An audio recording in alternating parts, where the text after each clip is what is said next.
नमक का बरं रडत आहे? चला तर मग आजच्या व्हिडिओमध्ये पाहूया. नमस्कार मंडळी, आजच्या बेबी फ्रूट सिरीजचा डे 5 आहे आणि आज मी नमसाठी बनवली होती अगदी सोपी आणि हेल्दी आलूची प्युरी. सर्वप्रथम बटाटा स्वच्छ धुवून घ्या.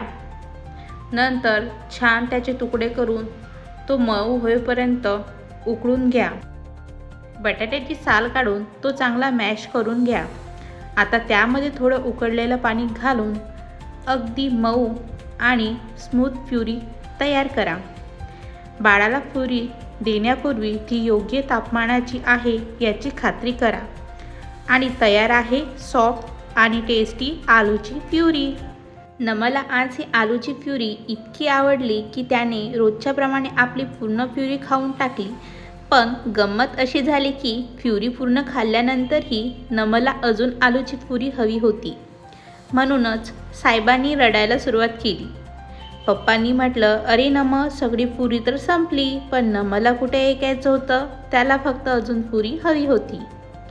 आईसाठी हीच तर सगळ्यात मोठी खुशी असते ना मंडळी. आपण प्रेमाने बनवलेलं बाळ आवडीनं खातं तेव्हा सगळा थकवा क्षणात निघून जातो. तर असा होता आजचा बेबी फ्रूट सिरीज डे 5. नमची ही छोटीशी फ्रूट जर्नी तुम्हाला आवडत असेल तर व्हिडिओला लाईक, शेअर आणि चॅनलला सबस्क्राईब नक्की करा. उद्या पुन्हा भेटूया बेबी फ्रूट सिरीजच्या आणखीन एका नवीन आणि हेल्दी रेसिपीसोबत.